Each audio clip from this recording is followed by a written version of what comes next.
morning mga kabahidor. Alas 4 na ng madaling araw. Dito tayo sa Iloilo City.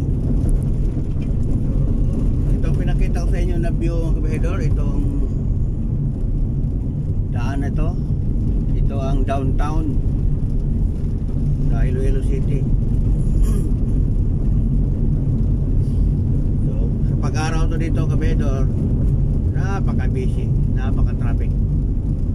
Pero ngayon, alas 4 ng madaling araw, wala, tahimik. Dito ang downtown Iloilo.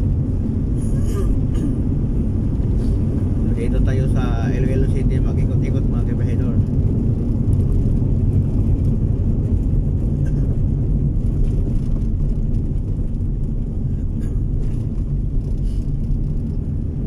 So ang dulo nito ang Capitol Provincial.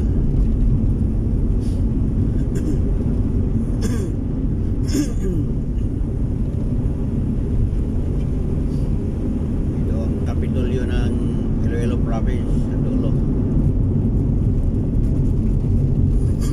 So napakatahimik dito sa downtown mga kabahidor.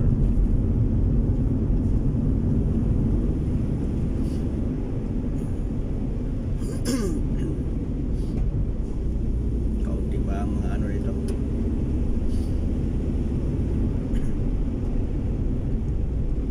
Itong maliwanag na ito na building, ito ang lalawigan ng Iloilo Province.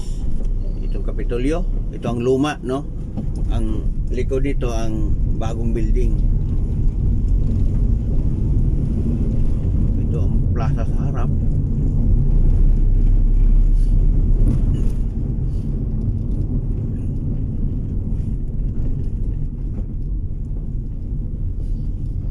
Punta tayo ng San Agustin University. So meron tayong mga kliyente doon. Kasi yung area na yan mga kabahidor, pag nasa araw, hindi mo talaga basta-basta mapasok kasi no parking sa both side dahil busy masyado dyan area na yan dahil eskwelahan kasi. So talagang napaka-busy. Kaya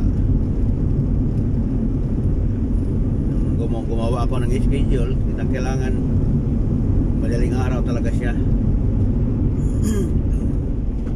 Kasi di pwede sa araw hanggang gabi, hindi siya pwede kasi busy talaga.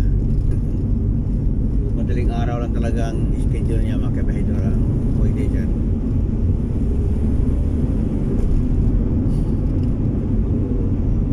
Nandito na tayo. May nakita kayo nga rin sa gilid, yung nakasulat na University of San Agustin. So pag-ikot natin yan ang harapan ng gilid. Yan na ang kliyente natin. So, thank you for watching mga kabiyahidor sa view dito ng madaling araw sa Iloilo City. So nandito na tayo sa San Agustin. So trabaho na tayo mga kabahidor. Time to work na. Thank you for watching.